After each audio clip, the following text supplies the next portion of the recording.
Wait, I feel some bars coming. Can't help myself. Yo, check it.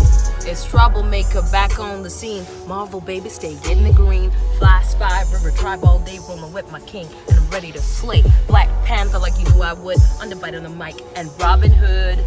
Ay, yo, ay. In my zone, didn't write this, this is straight off the dome. Vibranium be the source to my soul. Oh, baby, it's better than gold. Ay, in my zone, T'Challa came and he flexed on his own. T'Challa came and he took back the throne. Killmonger tried to finesse, wait, no.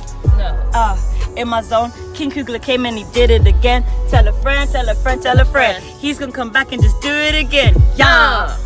In my zone, ay, Wakanda forever. Hey, what's up, y'all? This is the Mother's House Podcast, and I am Deshawn. What's going on, family? This is Corey in the building. What's happening, cousin? What up with my cousin?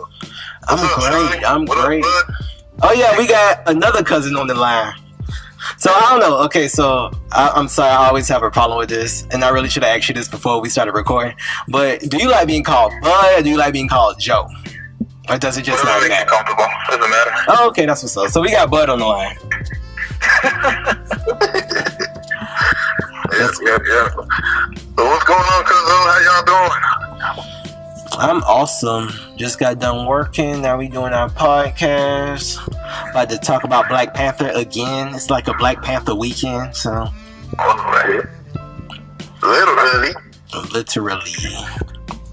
But I know they pretty much already heard how me and you kind of feel about it, but we kind of want to get Bud's opinion on the movie, as well as, because it was just so much in the movie that we can't put everything into one podcast, so we're gonna have to do like a bunch of shows just to kind of wrap everything. But what'd you think of the movie? Oh man, it was great. It was so much to unpack in that movie. I know. Like, it was heavy. It was cool. I don't even know where to start, really. So Right. You gotta kind of have to guide me. Okay, right. Where to talk at. Right. Because we were the same way last week. I mean, like last night, we were like, we don't really know exactly. There's so many messages. There's so many, things going on. But I would say, how did you like it? Let's just forget the messages for a minute. Like, how was just the movie far as it measuring up to like another Marvel movie? Another Marvel movie? That's interesting. That's sort of a good question. So, like, I feel like, so they have like a formula already made, right? Like, they know how to make their superhero movies. As far as like a Marvel movie, I feel like it kind of went off from the standard because it was more narrative based and kind of this over the top action. Hey, it's a Saturday morning cartoon feeling again. Right. So I think it was pretty good as a Marvel movie, but it borderline almost kind of reminded me of how DC's trying to do their narrative thing. I feel like it's not working. So I'm for it, because I think that's probably the one thing that I feel like the Marvel movies have lacked, is that they're like, the stories they tell aren't I guess as important as like the characters, like the main character that's in them, if that makes sense. Right. I think I agree. As far as that. I agree. I think that I think it had a lot to do with it being black. I guess he wanted to make sure it was like a story in it, because it almost felt like they were talking to us in the movie. Yeah, absolutely. So yeah, it's like, it was just perfect how they kind of framed it. They made a comic book movie literally for black people. What you think about that, Corey? I agree with everything y'all just said. I think with Marvel, what they do with their movies, how they tell their stories, they tell it in a more realistic point of view. Like, they try to make it seem like this could actually be happening. Where DC, outside of the Batman Begins series, they've been trying to capture that same Batman Begins touch, and it's falling apart because they ain't got the same writers or whatever in the same, or the production company. I don't know what's going on with DC, but I think that I think the Black Panther what stands out above all the other Marvel movies about this is the direction of Ryan Coogler's vision for this movie. Right. You know, and Ryan Coogler, that's the thing about Ryan Coogler. Even if you look at Fruitvale Station, if you look at Creed, he tells stories. He humanized black men. That's pretty much what he does with his story. And that's what he did with this movie. He humanized black people. You dig what I'm saying? With this movie, he humanized Africa. He made Africa. He told the truth about Africa and made you realize, like, Africa is not no, third world country. It's a continent. It's different cultures, different languages, different people. And that's what makes this movie stands out. That's why it stands out above any Marvel movie. As far as the Marvel aspect of it, Marvel just has a way of trying to link the universe, the whole Marvel universe together, and they do it very creatively. So, even if you look at the end, mind you guys, this will be a spoiler review. Oh yeah, spoiler, yeah. No, I didn't know. Yeah, now I'm going to say there's no whole bars. But even at the end, when T'Challa, which I didn't like that scene, but I get why they did it. When T'Challa at the end was speaking to the UN, that's setting up for Infinity War. That's setting up for the next Black Panther film. You know what I'm saying? It's setting up for the why T'Challa is within this universe. You know what I'm saying? It reminded me, that very end scene reminded me of the first Iron Man, where Iron Man revealed that he is Iron Man. You know what I'm saying? So, overall, I think that Marvel does a great job with their movies. With their storytelling and with choosing perfect directors to tell a certain story. Right, I agree. Yeah, about Batman. Batman do be having like the same story every single time. I don't know if it's because I don't be paying attention, because I kind of don't. But when I do see Batman, because it's like one comes out like every other year, seems like. It's like the same story of him being depressed and going through whatever he went through with his family and him being super rich. And then they'll just like change up the villain. Am I the only one who thinks that? No? I don't know. Maybe it's no. I mean, they can't deviate too far, because Batman's been around for a long time, and they have to kind of keep the same base. I mean, I feel like people would be more upset if they didn't do that. Like, I mean, if Batman came out and he was like, he came from a poor family, it's like he's not really Batman. So they kind of have to keep it like that. I mean, it's white privilege. Right, yeah, exactly. But I mean, that's one of his powers. But like, they can't deviate too far from the story. I mean, I think the coolest thing that they've done with the Batman that had Christian Bale is that like they just did a really good job of telling a story to where it was like it was just a really good narrative. I don't know how much we want to talk about Batman though. All right, exactly. Let's go ahead and stop. But about Black Panther, did you feel? I know me and Corey were talking about this yesterday. We kind of felt like one of the bigger themes was kind of African American versus African. Did you kind of sense that, or did you like see something else? I know that's one of the biggest ones. I didn't really think it was them pitting Africa versus African American. I think it was more so. So here's my thought about it. Right. I felt like T'Challa is a person, he's a black person who has the power to help people who don't have anything. Oh. And his nemesis, Killmonger, is somebody who didn't have the power at first. They got the power. Now they want to help everybody else.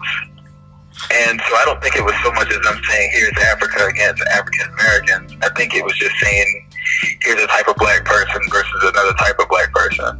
That's why I really like when you said the director does a good job of humanizing black people, because he does. Like, we're multi-dimensional, and it showed that. I mean, like Killmonger's dad, I took him as he's the black person who wants to help, which is I think a lot of black people struggle with. It's like they want to help other black people, but they don't know how to do it. Right. It's like, where do we begin? Right. Yeah. So that's what I think Killmonger's dad was, and his son was kind of a product of that. He wanted to help too, and he saw how he could help. So he went out, train. Whenever he said, "I trained for this moment to kill T'Challa," he was saying he trained for this moment to help his people, is how I took it. So I don't really think the narrative was or the underlying layer was here's Africa versus African American. I saw it all as just the overarching like black story, period. I agree with that. That's what's up. That's what's up. That's very, yeah. I can really appreciate that perspective. I really can. Yeah. If you listen, you think about it because I've been revisiting the movie in my head. I'm going to see it again because we want to do a thorough breakdown of it. But when I revisit it in my head, I get more of that thing from it than pitting African Americans versus Africans. I think it was telling the multi-dimensional of loyalty, a universal story of loyalty, love, family. So many different layers from this movie, but I think that the way Ryan Coogler filmed it, how he set up each character, he gave them all different story arcs. Every single character has a story arc. Every character has a point, has a significant character personality trait that's within the black community, within people. You dig what I'm saying?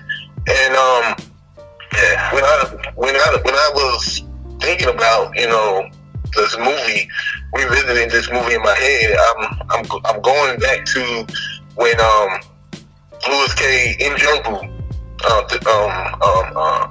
Killmonger's father. See, Killmonger represents pure rage, that anger, that frustration of being abandoned, where a lot of African Americans feel some type of way, feeling abandoned, being ostracized. And that's just not African American. If you do history, that's pretty much melanated people or African people across the globe will feel ostracized, victimized by colonialism, right? And that creates rage. And a lot of people try to correlate Killmonger with Malcolm X. I would say he's more of a Tupac energy I get from him.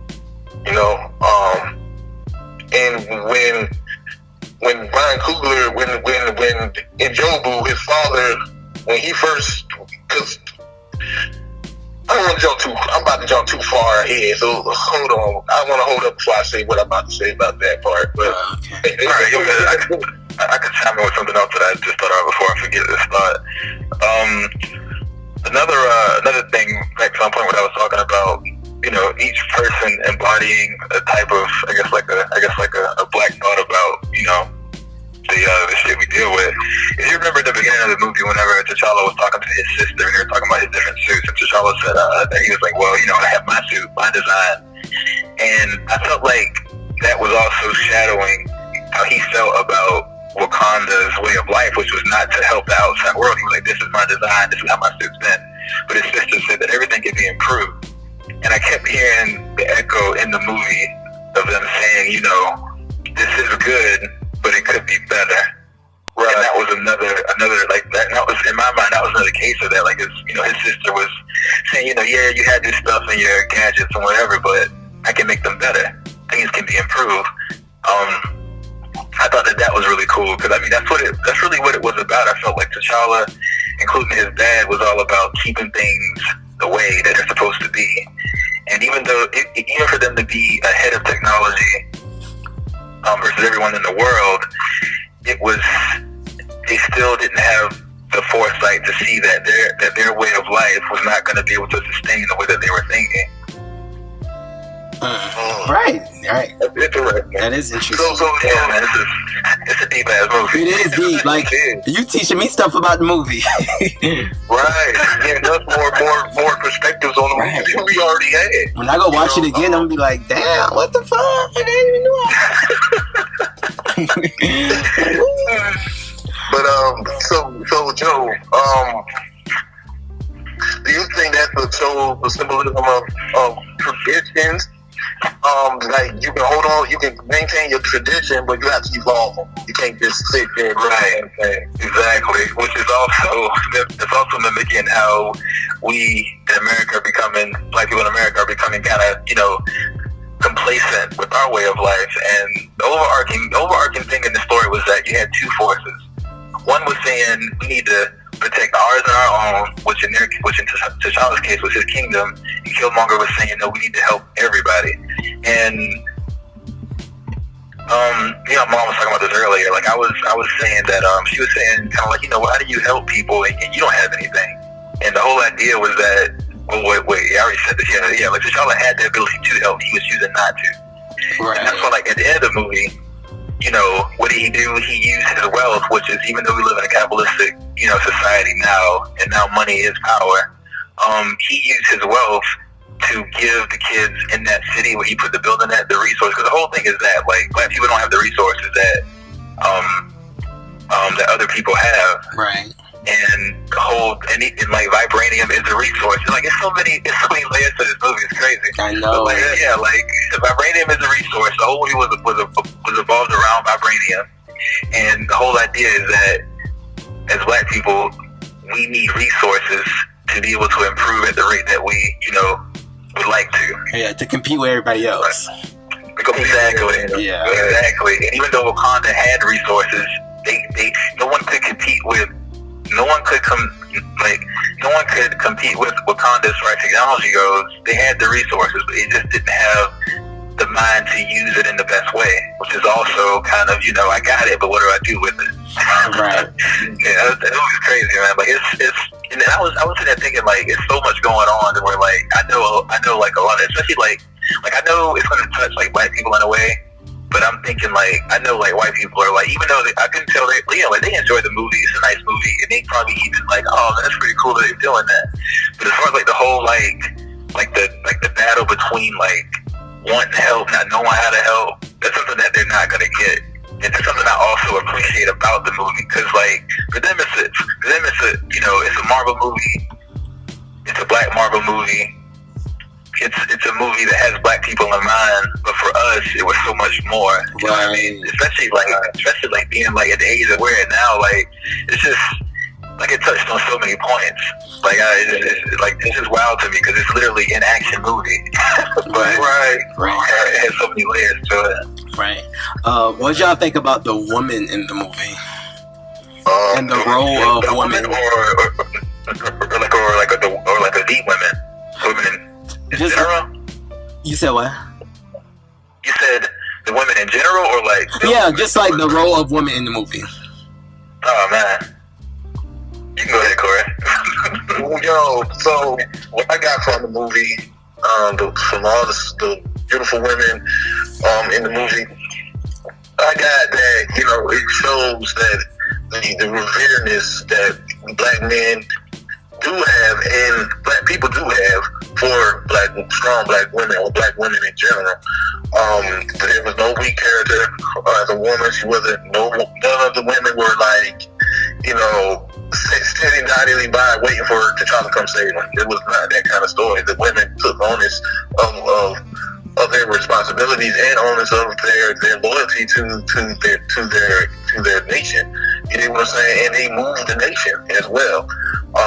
There's a part where Daniel Kaluuya had to sit down, stand down against his wife. You know what I'm saying? That's saying a whole another aspect about how, not necessarily like he was a simp for the black woman, because some dudes will say that. But it was more so the fact that he realized, like, the women, even though they're fierce, they're fiery, they're warriors, you know what I'm saying? Like, but they still hold that mother energy. And that's all I got from every single woman, was the energy of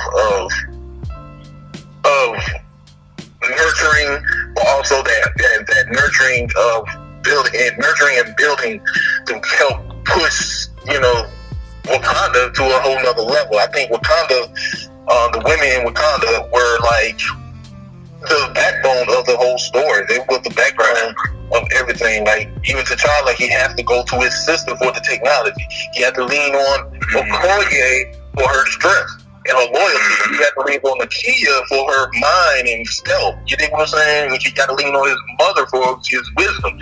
It shows that without him, he would not be the king. He cannot be the king, because they are such a vital point was in this story, and that's what I liked about the women. And every one of the women in the movie were dope, you know. So just based off of that, that's what I was saying. What I got from the women in the story. We can go a little bit deeper into it, but just on the general cuffs, that's what I got. Okay. Yeah, no doubt. Yeah, like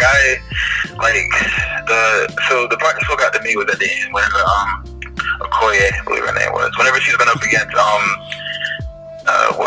Wakabi, they you know, and he pretty much asked her, you know, will you fight me? And she was like, for Wakanda, she pretty much said she would do anything. She would do anything. So for Wakanda, right? Yeah. So like in my mind, like the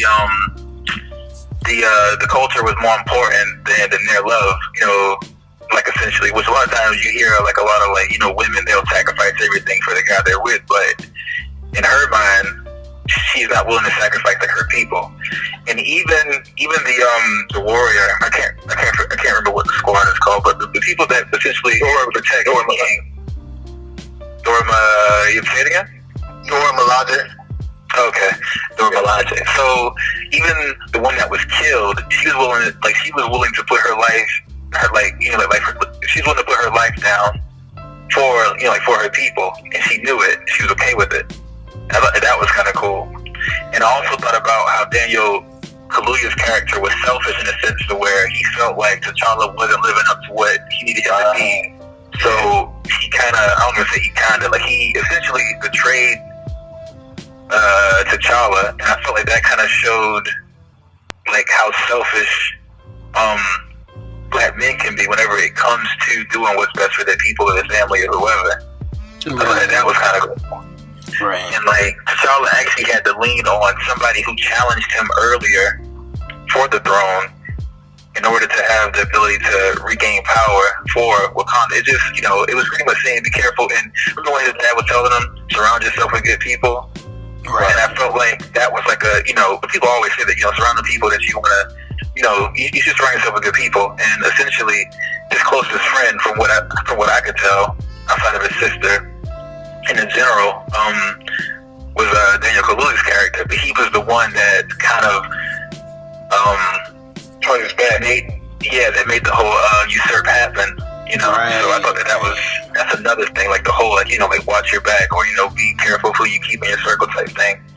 Which, you know, it's good because the reason why I like it is because, like, I don't like when people tell this fairy tale thing about like how black people, we all get along, we don't. Exactly. Right. Yes, I was just about to say that. Yeah, that was kind of cool. And even when, you know, they did that like pan out where they show everybody fight everybody, and he looked and he saw what he had caused a scuffle amongst his people, and he saw it, and he was about to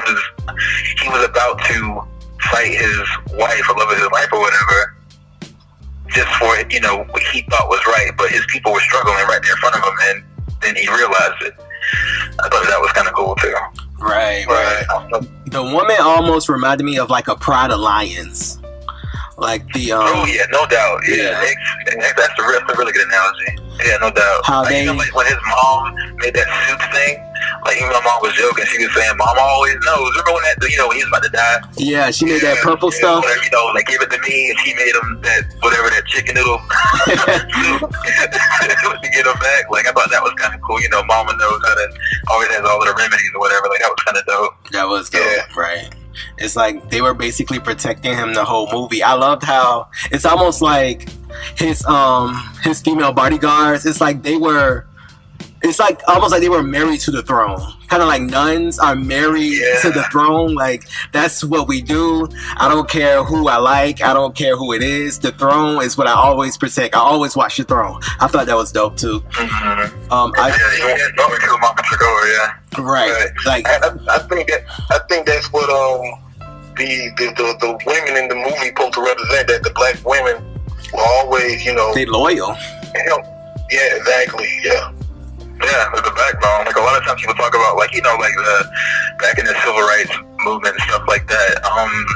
Black women were always in the background. It's the book I'm reading now. Can't think of what it's called, but he touches on that about how, like, rarely did you hear about the black women that have been trying to fight this fight for us. You know, we always look at our rights as black rights, but really it's black men rights, you know what I mean? Like, rarely do we try and stand up for, the black women that help us out. So I felt like that was a good thing and like, I almost hate that a lot of people aren't going to pull that from the movie, that like the black women in the movie were essentially the backbone of Wakanda, of T'Challa. I'm hoping that black women in general pick that out, because I know that a lot of people are going to miss that point. Right. Who do y'all? What you about to say, Corey? No. I was about to say nothing. I just wanted to ask, who y'all see yourself as? Like, do y'all think y'all more T'Challa? Y'all think y'all more Killmonger? Or somebody else? The Forrest Whitaker character? You can be him. You can be I don't know, the white guy.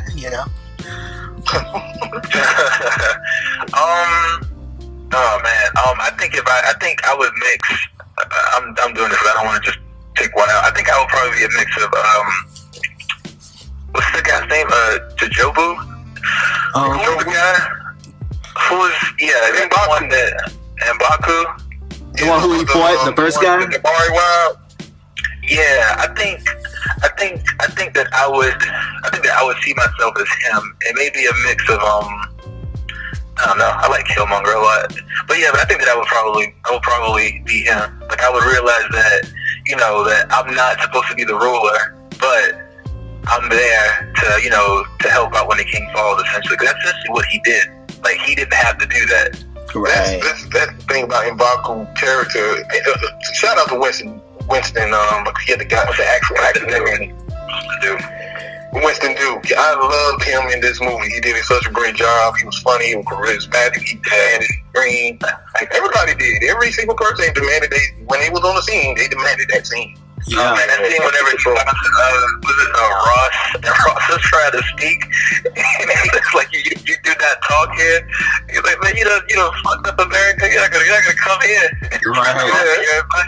I was like, you don't shut the hell up. Whatever sister said, you scared me, colonizer. Like, that was great. Right. Oh man, that's just too great. That she called. I mean, that's essentially the whole thing. They weren't okay with living where they was at because they were running out of money, so they wanted to find this land. And it's just cool that it's cool that it's lighthearted, but it's also not lighthearted because it has like serious tones in it. But I'm glad that they were able to still make it like a Hollywood movie. Right. I think that's probably the most surprising thing. It is still at its core a Hollywood movie. Like, it is a formula that they have check-off marks. Here's some laughter, here's some action, here's some drama, here's some here's a love scene. They were still able to speak to us, be able to. Right, because Hollywood is just this whole, hey, everything is cool, but everything's not cool. And it was cool that they were able to wrap that up in that Hollywood shell and it still be something with some substance in it. Right, it was beautifully done. Yeah, like whoever, the director and the producer, the writer, all the people behind the scenes did even just as good as the actors, because the acting was really strong, but I feel like the people behind the scenes had to be just as strong because how everything just kind of flowed. And I didn't even notice it was 2.5 hours. I was like, damn, it's already 12:30, because the movie took you. You know how you get lost in the movie and you just kind of feel like you're almost there? That's how I felt. I never left the movie. Sometimes you be in the movie oh my God, what time is it? Or oh, I gotta do something to get home. It kept my attention and kept me engulfed in it the whole time. But Corey, who you think you is in the movie? Oh man, that's an interesting question because I was asking myself that question all day. So some moments I'll be like, I'm thinking more of a Shuri mindset, or I'm thinking more of a T'Challa mindset, or Okoye, or Killmonger. Who touched me the most is Killmonger in this story, because his trajectory to where he's at. I think Killmonger represents the angst of black people across the globe. Not having enough, not knowing where to go, or having an idea of knowing where to go, but not really having a focus. You know what I'm saying? Because of the rage, because of the pain, because of the anger from the trauma that you've been through as a child or as an adult or wherever you are. But at moments I feel like T'Challa, where I'm fighting to fighting from past generations, past ancestors, from my ancestors' mistakes. You know what I'm saying? I gotta own up to fix those things and recognize those things. And the reason why I say it's a mixture between T'Challa and Killmonger, with my father passing, my brother passing, to me, I feel like I'm the next person in line to really, pull my family together. So I get that frustration and that loss. Cause when T'Challa talked to his father, he was like, "I wasn't ready to let you go." That touched me. I almost came to tears when he said that, because what I went through with my family. But when I saw Killmonger and saw what happened to him and his father, I'm like, if that was, I feel that rage. I feel that same rage he did. Like, he longed for that paternal affection, that missing of that family network, that nucleus. You know what I'm saying? So I would say, and then I also feel Okoye, that undeniably loyal to the throne. I have undeniable loyalty to my friends and family. You know what I'm saying? So I can't really pick one person. There's so many different people. Shuri, with her lighthearted, wanted to be, bring love and light to the film, and that's exactly what she was. So I feel like her. I think that's the thing about these characters; it pulls something out of everybody. Because we all share those similar aspects with them. You know what I'm saying? It was even with M'Baku. M'Baku shows honor. You know what I'm saying? Like, he got his ass whooped in the beginning of the film, and he yielded. You know what I'm saying? When he yielded, I was like, okay, he a G about it. He like, okay, I'm a yield. And when he found, like, when they presented him, when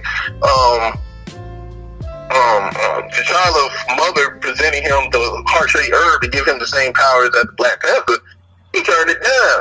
He was like, that's not mine. That belongs to him. Let me take away from that. Right. That made me like, that's the real dude right there. You know what I'm saying? Because he could have been like, okay. Yeah, because he wanted the throne. You know what I'm saying? Right. And, it's so many aspects in this movie. So many deep layers. It's so multi-layered. Yeah. But yeah, that's where I pull from. What about you, Shawty? Oh, I'm T'Challa all day. I'm royalty.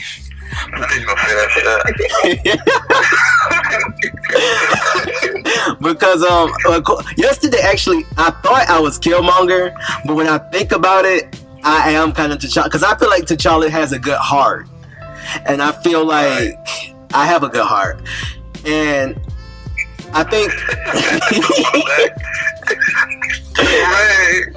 I think that this sounds way worse than it actually is, but I think that I am willing to, like, because I think T'Challa is really loyal to where he comes from too, and I feel like I'm the same way. Matter of fact, I feel like T'Challa and Killmonger actually have a lot of like too, because they're both kind of diehard for their people. They just look at their people in different ways. I'm very kind of pro Black people in America. I like everybody everywhere, but I like to put my people first. I would say the main difference between me and T'Challa, I don't have no resources. Like, I'm broke and stuff, but I do like, I put us first. I would say I like to frame things and how I live my life and the different things that I plan in my head. I guess if Black America was like its own Wakanda, I would treat it as such. Like, I got to make sure I do this because I know this is going to help push the culture forward in some type of way, shape, or form, even if it's the smallest thing. And I feel like that's kind of who T'Challa is. But I think he was growing into more of a global melanated person.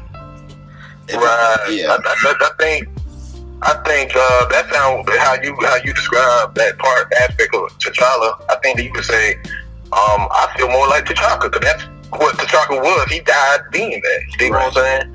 He was the man that hold on to vision. He did not want to share with the outside world. He didn't think, that would be good for his nation. You know what I'm saying? It's like, we got to preserve this secret. We got to preserve this resource for our people involved enhancement, not for the world. You know what I'm saying? We need to be in the shadows. You know, right? And T'Challa.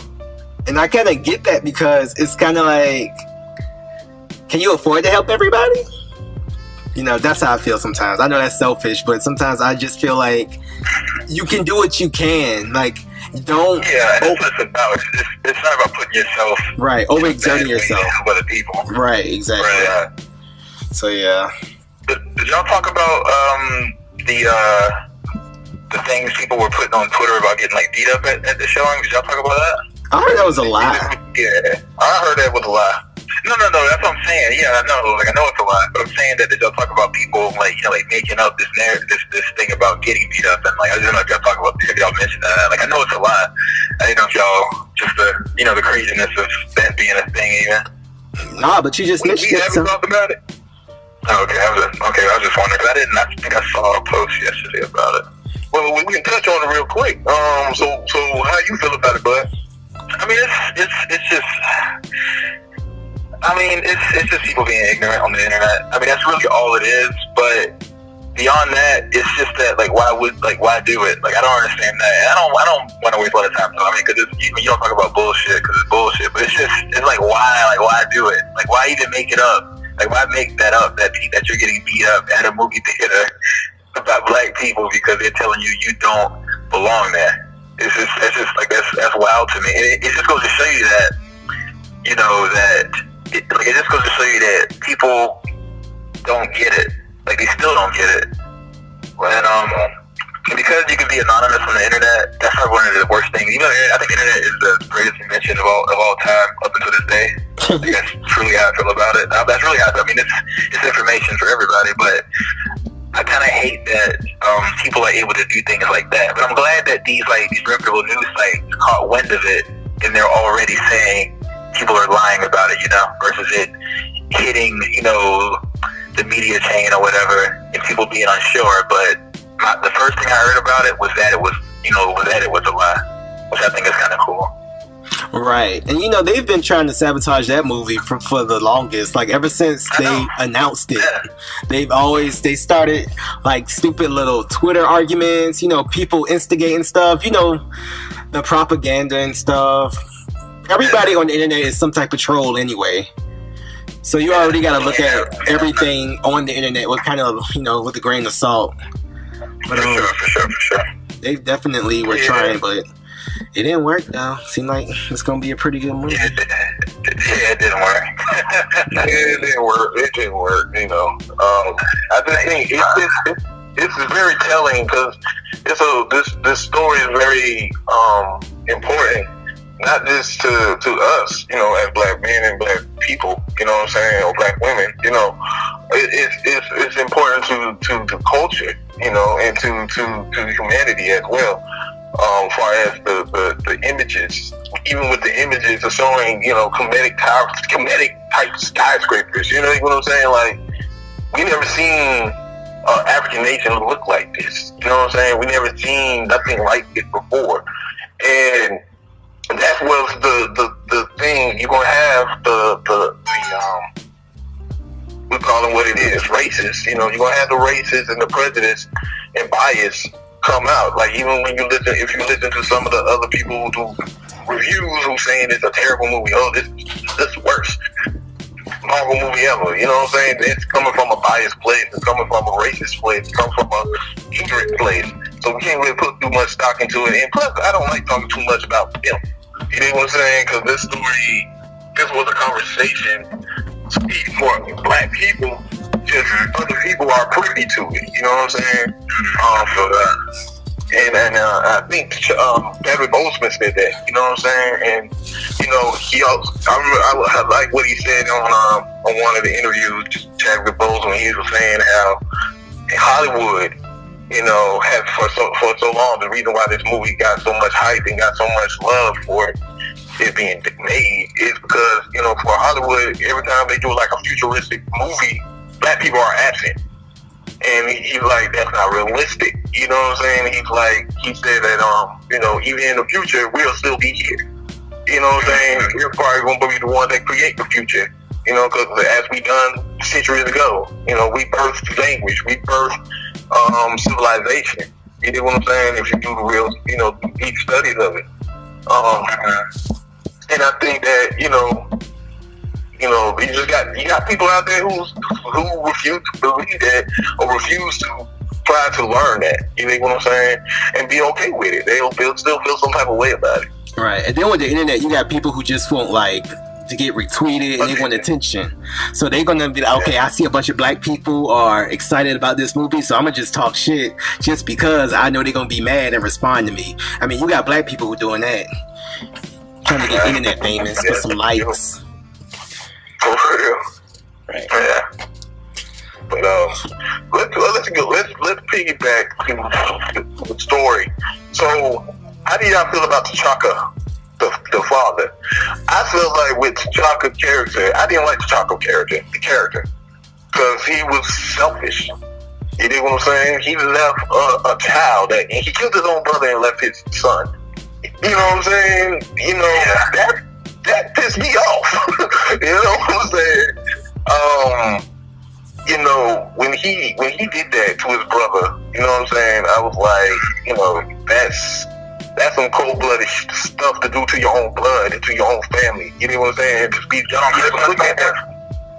I said, y'all try not to curse in this podcast? I've been cursing the whole time. Oh no, we cuss all the time. Oh, okay, all right. Let me know real quick before I start dropping F-bombs and shit. Yeah, so when he did that, you know, and then when I love that T'Challa called him when he went back into the I forget it's the name of the place, ancestral plane. The ancestral plane, the ancestral realm, and he was speaking to his ancestors. That's another thing. That's another aspect we can touch on too, about the spirituality of the movie. But when he talked to his father the second time, he wasn't just talking to his father. He was talking to all the Black Panthers, all his ancestors, saying like, no, y'all was wrong. You know what I'm saying? I gotta fix y'all mess. You know what I'm saying? Y'all you left that child. How can we say that we're the most advanced people? How can we say, you know, how can we build a tradition off of lies? We can't do that no more. We gotta stop following tradition where it's based off a lie. We gotta start taking onus of our own mistakes and try to fix them right there, or else we're gonna continue to pass it down to the next generation. That was that represented out there, you know. I didn't like T'Chaka's character at all. I thought leaving the child was a bit much. Like, why you ain't just took the boy with you? Why you had to just leave him there? Like, I just thought that was a lot. But I did feel like it's like you hate T'Chaka, but I understand him because I understand. You have to be, as a leader, sometimes you have to be cutthroat like that, and you have to always put the throne first, put, you know, the country first. So sometimes you have to be an asshole. Sometimes you have to be evil. But if you're doing it, and look what Wakanda is, so they must have had great leaders. They may not have been the most well-liked leaders, but a lot of times great leaders are people who you don't like because they're doing what they have to do for their country. So I understood him. Yeah, I felt like that scene where he killed his brother was a mirror of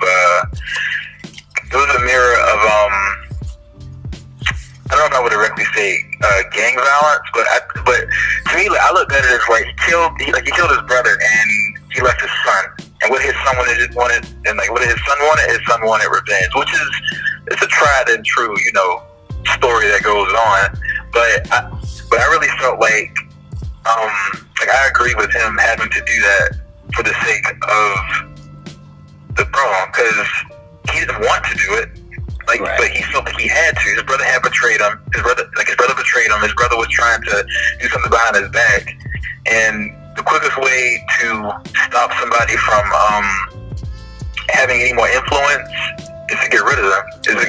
Mm-hmm. And he probably didn't want to kill his son because he had already extended himself past his moral compass or whatever by having to kill his own brother. Right. Well, I mean, and if he would have brought his son back, then everybody back at home would have known that he had to do that, and right. It would have. I mean, it's not a good look. So just like you said, him being a leader, he had to make hard choices, and he even told T'Challa that it's hard to be a good man and be a leader. And I felt like he was kind of relating. Yeah, sure, yeah. Or like I would say he was relating back to that, and possibly more things that he's had to do that never came to light, Right, I'm telling you. I don't know if I didn't necessarily. I don't want to say I didn't like him. I understood. Right. Sometimes you gotta do what you gotta do. I guess that's how I looked at it. Yeah, exactly. But even with those consequences, you end up creating a Killmonger, a child filled with rage, a child that's helping that will kill black people and his own people to try to push, to get to his cause. Well, Killmonger is a crazy leader too. Some people, if you think about it, I said Killmonger is a crazy leader too. He's willing to kill other people to get his point across. So Killmonger and T'Chaka is more alike than you think. You know what I'm saying? And T'Chaka pretty much created T'Chaka created Killmonger's motivations and his plight. You dig what I'm saying? He created it. And in doing that, and also Killmonger, he's a CIA agent. He's a SEALs trained. In the comic book, he's totally different. He's Oxford, intelligent and all that different thing. But Ryan Coogler took the liberty of kind of flipping that storyline a little bit, which I didn't have a problem with. I actually like that he did it because it made it more realistic and bring it right back home. But I would say that T'Chaka and Killmonger have a little bit of similarities to each other, in the sense that they willing to do what they deem best for the people. Whether it's killing my own brother, same thing Killmonger would do. He'll kill his own cousin. You know what I'm saying? To be able to get to where he's trying to go. For what they consider the greater good. Greater good, right? Right, definitely. So. But yeah, go ahead, cuz. No, go ahead. I was about to say that when y'all saw him talking back to the ancestors, did y'all when like that whole thing about Njobu, the thing that touched me is when T'Challa went back and saw his father for the first time, they had that great embrace. They held each other. They cried. You know what I'm saying? But when Killmonger went to the place, his father asked him, "So there's no tears for me?" And Killmonger responded, people die every day. When I saw those two different parallels, that shows that disconnection that black people feel with their ancestral connections, African American. Where T'Challa, with a lot of people from the continent or people who know their ancestry, they can have that connection or bond. They will have that mourn for their loved one. Where in Joe Blue and Killmonger, even though they do love each other, they have love for each other, but growing up in an environment where death is so casual, in his life, Killmonger wasn't able to share tears. He shared tears, but he wasn't able to, embrace his father with the same sentiment as his ancestor, with the same sentiment as T'Challa could. You know what I'm saying? Because he don't really have that same connection to him because of the sever of that, because of the trauma. You know what I'm saying? And that kind of represents post-traumatic slave syndrome. And no doubt. I found that very interesting. That's what's up. Y'all have any last thoughts? I'm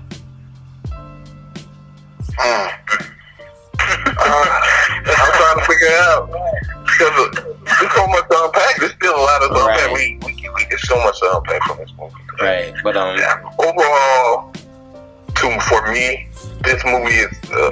I'd give it a 10. A lot of people will say 9.5. I would give it a 10 because it's so much. Like, you gotta watch this movie 2-3 times to really truly get what Ryan Coogler's vision and what he was trying to say in the message. You know, overall, you know what I'm saying? So overall, I can't really say how I feel about the movie because I'm still processing. You know? Yeah, for sure. I'm probably gonna go see it again, actually. Yeah, me too. I'm already planning to tomorrow. I'm planning to either tomorrow or Monday. I'm off Monday, so I may do it Monday, go catch a matinee and go see it, you know? Also, is there any way you think it could have been a little bit better? Is there like anything that you was like, oh damn, I wish they would have did a little bit more of this or that? I wish they showed more of the city. You know, when they were in the city and how like they had like tech mixed with like, I guess I don't know what you would call it. I don't know, just like rural. I don't know, but just like I kind of wish they had done more things in the city of Wakanda. They were in the streets, in the markets. Right. I think that would have been cool. Even if they just introduced like, I don't know, just like maybe like somebody who owned the shop or something. I wish they had a character like that who was like a merchant. Go downtown Wakanda somewhere and see like something like that. That's something else too. The aesthetic of everything was dope because they mixed technology with like African print, and they had like the drawings, like you know that spiral swivel in a staircase. It's like a staircase, that spiral thing that went up from the lab, and how they had like the different paints and stuff on the center column or pole or whatever. Yeah. Like I kind of wish. I think the only thing is I wish that there was more of that in other places. Because to me, that's the coolest thing. Because it made it more realistic to me. They didn't just piggyback off, okay, well, let's do what Star Wars does. Let's do what other sci-fi... Because this is a sci-fi movie. It's categorized, and I would even call it like a borderline, like action sci-fi movie. Like, I just kind of wish they had more aesthetics, or I guess more examples of the aesthetic. Like, I kind of hate that the next superhero movie that comes out, Age of Ultron, I feel like I'm not going to get to see that. But I don't know, I guess we'll see. Because I don't know if they said they're doing a sequel to Black Panther. I know they try to do sequels to the one-off, so I don't know if Black Panther is getting a sequel or not. They gotta have a sequel. All the money it made. Oh yeah. I mean, like, how they have like the timeline already made. Right. I just don't. Because like when Ant-Man came out, they had already said there was going to be an Ant-Man 2, and the way it ended, you knew there was going to be an Ant-Man 2. But I don't think anywhere in the timeline that they released a couple years ago that Black Panther 2 was in that timeline. I think it is. I think it is. The reason why I say that because they can do so much with the story. Even at the end, the one part I didn't like in the movie is when he pretty much offered technology, and that also kind of represented how dumb African nations are. Tribalism and everything else. Colonizer and have pillaged Africa. Created slavery not because they were so much stronger and better than black people or African people. It was because the tribalism. When they were, pretty much running shit, African people was running things, they wasn't able to come in to do that. But because of tribalism, they sold people into slavery. You know what I'm saying? So when he went there and did that, I was like, oh man, that's why I think they are setting up for another Black Panther film, because I can see what they do with the film. It shows the mistake T'Challa is about to make. You know what I'm saying? By being so open, being so free will to give people resources of Wakanda technology, and knowing that people are going to use it not only against the nation of Wakanda, but against other people, and it's going to cause a lot of conflict. And he's going to have to suffer from that backlash. And they even show that the entire East Coast run of Black Panther, and I read a lot of the comics of that. That was the issue with what's going on now in the comic, where Zora Malaje is really upset with T'Challa because he did those things, being so freely and open with the outside world. That's so they can go so many different places with the story. But to piggyback to what the thing I wish they had more of, I think you hit the nail on the coffin, because that's exactly what I wish that I saw more in it. I want to see more of the city. I want to see more of the people, that other than that, that's it. Right. Yeah, that's something I can think of. Well, I guess we are disappointed that the Soul Stone didn't show up, that was my theory, was that it wasn't going to show up in this movie. Because that's the last stone that we haven't seen yet, is the Soul Stone. I think they're going to show it in the next movie. I wasn't really upset because I like the fact that they didn't really put too much connection to the universe with this movie. I like that it was a standalone movie for Black Panther to give his narrative story.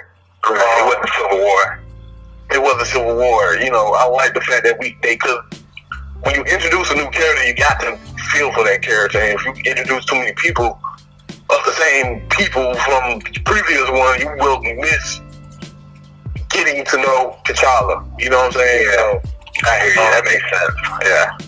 So that I didn't feel that way. What about you, Deshaun? I don't think you know anything. I don't know what a Soul Stone is, so because I don't really, I don't like. I don't really know the comic that well, so yeah, it was good to me. Like I enjoyed it, but Bud, you want to tell us about your blog before we get out of here? Your blog? Yeah, sure. I got a blog, codingandcardigans.com is the website. The only thing I update. It's just poetry. Depends on this. It's a good indicator of what's going on in my life. But that's the only thing that I really update nowadays. That's what's up. Really because I want to ask you, why do you call it coding and cardigan?